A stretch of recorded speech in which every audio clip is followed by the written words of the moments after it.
अस्सलाम वालेकुम। निगरान हुकूमत څه ته وایي؟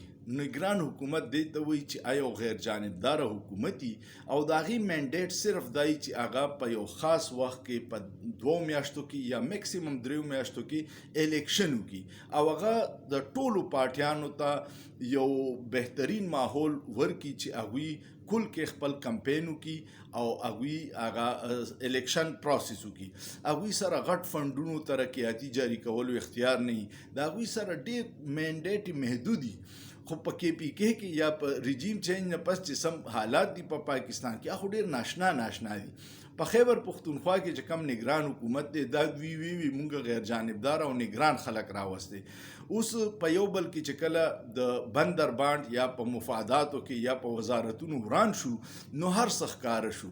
د وسیم بادامي په پروګرام کې یو د فیصل کریم کونډې و، یو د نیشنل پارټۍ سمر بلور و او یو د مسلم لیګو هغه ځوانو کم چې به کله په مهنګایۍ لږه مهنګایي شوه نو په خېټه پسې به یې خښته تړلې وه او یا به اسمبلی ته په سایکل را روانو.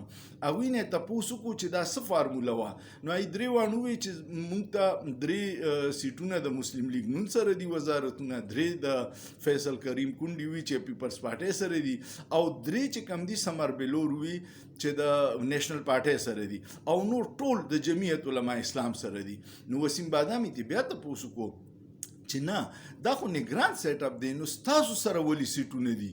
نو دوی سره احساس وشو چې لانجه خو مو ورانه کړه نو بیا ترې وارو پارختاو او جواب یې نه ورکړی. دوی نگران سیټ اپ خپل دقه د PDM جماعتونه پکې بندر باند کړی صرف یو پاکستان تحریک انصاف ته بهر ساتلی وه او په دې وجه باندې خلکو ته ټولو ته پته وه د دې ځای خلک دې ته معلومه وه چې دا د کمو پارټو وزیران دي.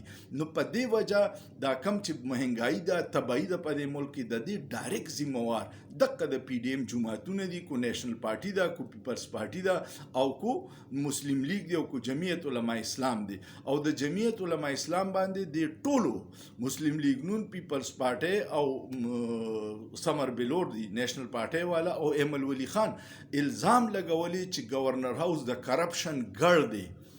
الکه جمعیت والا د اسلام په نوم راغلی او هغه دومره غټ کرپشن کوي. خو دا زه نه وایم، دا دقه د دوی ملګري وي کم چې ورسره ناست دي او کم د دې نه خبر دي چې گورنر هاوس ته بریف کیس څنګه ځي او کارونه څنګه کیږي. الله دې زموږ په حال رحم وکړي.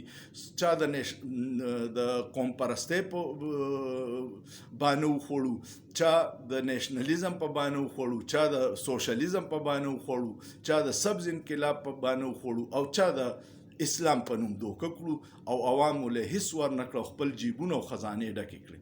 الله دې زموږ په ټولو رحم وکړي. کمنټ پې وکړئ چې ستاسو د دې نگران حکومت باره کې څه خیال دی او سوچ پې وکړئ. په سوچ کې څه ګناه نشته.